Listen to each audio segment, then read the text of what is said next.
Selamat pagi anak-anakku sekalian. Pada pagi hari ini kita akan belajar tentang tema 1, pertumbuhan makhluk hidup dan perkembangbiakan makhluk hidup. Subtema 1, ciri-ciri makhluk hidup bersama Ibu Indah. Di pembelajaran 2. Assalamualaikum warahmatullahi wabarakatuh. Selamat pagi anak-anak. Masih semangatkah belajarnya untuk hari ini? Pada kesempatan pagi hari ini kita akan melanjutkan pembelajarannya. Kita masih tetap di tema 1, pertumbuhan makhluk hidup dan perkembangbiakan makhluk hidup. Subtema 1, ciri-ciri makhluk hidup. Pembelajaran 2. Pada pembelajaran kita pagi hari ini, Ibu akan memberitahukan tujuan pembelajarannya. Yang pertama, setelah melihat video dan teks yang dibaca, siswa dapat menemukan kata atau istilah khusus tentang ciri-ciri makhluk hidup dengan tepat. 2. Setelah mengamati video, siswa dapat menyusun informasi, lisan, tulisan, visual tentang ciri-ciri makhluk hidup dalam bentuk kalimat efektif. Setelah 4.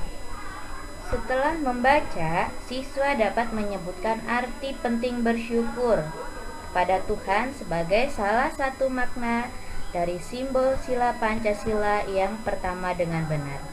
5. Setelah mengamati contoh, siswa dapat menceritakan pengalaman bersyukur kepada Tuhan Yang Maha Esa dengan benar.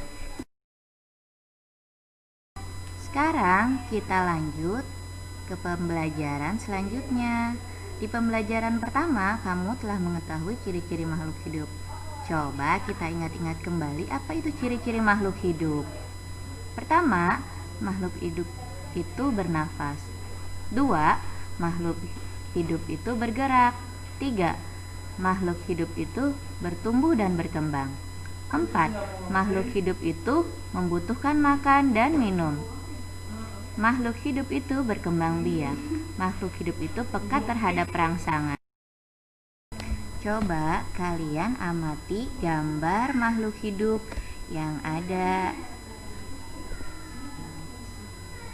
Nah, di sini ada cicak, ada ikan dan manusia.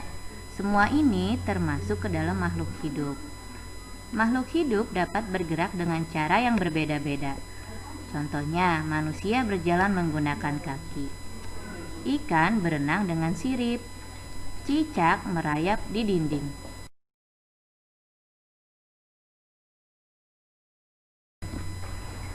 Cara bergerak pada hewan. Pertama, perhatikan gambarnya, yaitu lumba-lumba. Pertama, berenang menggunakan siripnya antara lain paus dan lumba-lumba. 2. Terbang menggunakan sayap antara lain kupu-kupu, burung, kumbang, belalang, lebah, dan capung. 3. Berjalan dengan kakinya antara lain ayam, burung, itik, angsa, kuda, dan gajah. 4. Melompat antara lain katak, kelinci, dan kanguru. 5.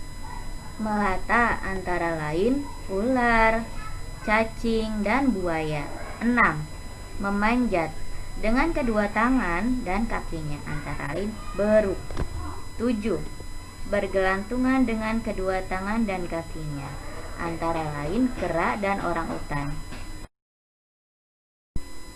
Nah, anak-anak, sekarang Ibu mau menjelaskan tentang fotosintesis. 1. Proses pengolahan makanan pada tumbuhan disebut fotosintesis. Bahan untuk membuat makanan adalah air dan karbon dioksida. Bahan-bahan diperoleh dari dalam tanah. Pengambilannya diserap tumbuhan melalui akar. Sedangkan karbon dioksida diperoleh melalui mulut daun atau yang biasa disebut stomata. Dan lubang kecil pada batang disebut juga lentisel.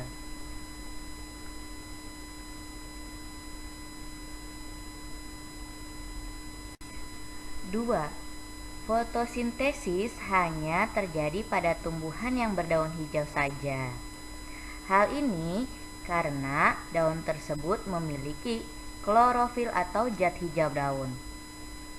Klorofil diperlukan untuk proses pembuatan makanan. Klorofil bertugas mengikat cahaya. 3. Untuk menjaga tanah agar tetap subur dan tetap menyediakan unsur hara yang dibutuhkan tumbuhan, biasanya ditambahkan pupuk sehingga jika tanahnya subur, maka tumbuhan dapat berkembang biak dan melakukan fotosintesis dengan baik. Nah, sekarang Bu Indah mau bertanya kepada kalian, apakah tumbuhan juga bergerak? Kira-kira jawabannya apa ya? Jawabannya, tumbuhan juga bergerak karena tumbuhan termasuk makhluk hidup. Semua makhluk hidup bisa bergerak. Sekarang Ibu mau bahas cara tumbuhan bergerak. Bagaimana gerakan yang dilakukan tumbuhan? Coba jika kamu perhatikan gambar yang ada pada slide ini. Pucuk tumbuhan umumnya akan bergerak menuju ke arah datangnya sinar matahari. Kemudian, gerakan tersebut bertujuan untuk memperoleh sinar matahari atau melindungi diri. Di dalam gambar ada pohon putri malu. Pernahkah kamu menyentuh daun putri malu? Bandingkan pada keadaan daun putri malu di saat siang dan malam hari. Daun putri malu akan segera menguncup jika disentuh. Demikian juga jika udara di sekitarnya dingin atau di saat malam hari. Contoh lainnya, bunga matahari bergerak sesuai dengan arah datangnya sinar matahari. Di pagi hari, bunga matahari menghadap ke arah timur.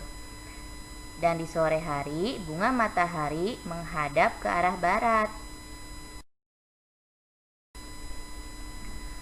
Coba kalian perhatikan gambar dua contoh makhluk hidup. Di sini ada manusia dan ikan. Makhluk hidup dapat bernapas. Alat pernapasan makhluk hidup itu berbeda-beda. Manusia bernapas dengan paru-paru, sedangkan ikan bernapas dengan insang. Coba kalian tarik napas dengan hidung dan kalian keluarkan melalui mulut. Bagaimana apa yang kalian rasakan pada saat kalian menghirup udara? Rongga dada kita terasa mengembang. Apakah tumbuhan juga bernafas? Nah, ternyata jawabannya tumbuhan juga mempunyai pernapasan karena tumbuhan termasuk makhluk hidup. Tetapi cara pernapasan tumbuhan berbeda dengan manusia. Cara pernapasan tumbuhan, udara masuk ke dalam tumbuhan melalui permukaan bawah daun, akar, dan batang. Makhluk hidup dapat tumbuh dan berkembang. Tumbuh artinya bertambah ukuran tinggi dan beratnya. Coba kalian perhatikan gambar makhluk hidup yang ada di dalam slide. Di sini ada 3 contoh dari makhluk hidup. Ada manusia, tumbuhan, dan hewan. Kita manusia tumbuh dan berkembang, mulai dari dalam kandungan ibu kalian, kemudian menjadi bayi, balita, anak-anak, remaja, menjadi orang dewasa, kemudian menjadi tua. Perkembangan pada hewan. Ayam berasal dari telur, Kemudian telurnya menetas menjadi anak ayam. Setelah menjadi anak ayam, ayam tersebut berubah menjadi ayam remaja. Kemudian ayam tersebut berubah menjadi ayam dewasa sehingga bisa menghasilkan telur kembali. Pertumbuhan pada hewan ada yang dari biji atau dari tunas. Sekarang ibu akan mencontohkan pertumbuhan yang melalui biji. Pertama, biji, kemudian tumbuh tunas, kemudian menjadi tumbuhan dewasa. Selain bernafas dan bertumbuh kembang, makhluk hidup juga dapat berkembang biak. Cara berkembang biak makhluk hidup berbeda-beda. Ada yang berkembang biak dengan cara melahirkan, ada juga yang berkembang biak dengan cara bertelur. Mari kita simak baik-baik.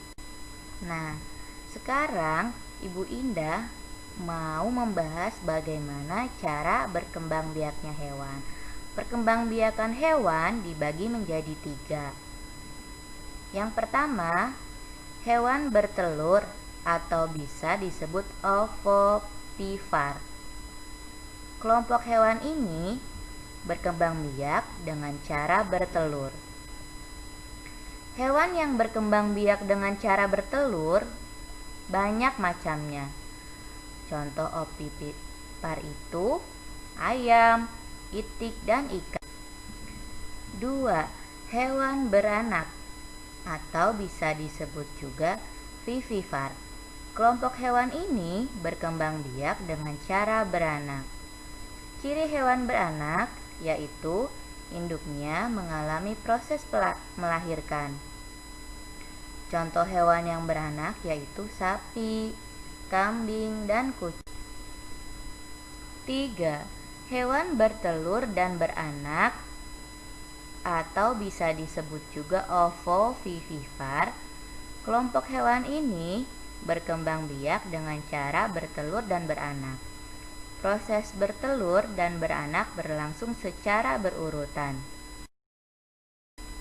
Kemudian, ciri makhluk hidup selanjutnya yaitu makhluk hidup peka terhadap rangsang. Kepekaan makhluk hidup terhadap rangsang berbeda-beda. Jika kita melihat sinar matahari atau sinar yang menyilaukan lainnya, dengan cepat kita akan menutup mata. Daun putri malu akan menutup daunnya jika disentuh. Buah pada pohon pacar Cina akan meletus jika disentuh. Landak dan kaki seribu akan menggulung badannya jika disentuh. Coba, hal yang mana yang pernah kalian lakukan? Bersyukur pada Tuhan. Semua makhluk hidup yang ada di dunia adalah ciptaan Tuhan. Keragaman cara bergerak makhluk hidup juga karena kekuasaan Tuhan. Semua itu adalah karunia Tuhan yang harus kita syukuri. Menjaga kesehatan tubuh merupakan salah satu cara mensyukuri karunia Tuhan. Menghargai kemampuan teman yang lainnya juga merupakan bagian dari sikap syukur kepada Tuhan. Bersyukur kepada Tuhan termasuk pengamalan sila pertama Pancasila. Coba kalian perhatikan gambar yang ada. Di sini ada gambar bintang dan gambar Garuda Pancasila. Sila pertama berbunyi ketuhanan yang Maha Esa. Lambang sila pertama adalah bintang. Ingat ya, lambang sila pertama adalah bintang. Lambang ini menunjukkan bahwa bangsa Indonesia menyatakan kepercayaan dan ketakwaan terhadap Tuhan yang Maha Esa. Taat terhadap perintah Tuhan dilaksanakan dengan selalu menjaga perintah Tuhan dengan baik. Selain itu, juga harus saling menghargai kepercayaan orang lain. Kita tidak boleh memilih-milih teman dan membeda-bedakan teman. kita itu semuanya bersaudara, yaitu Indonesia.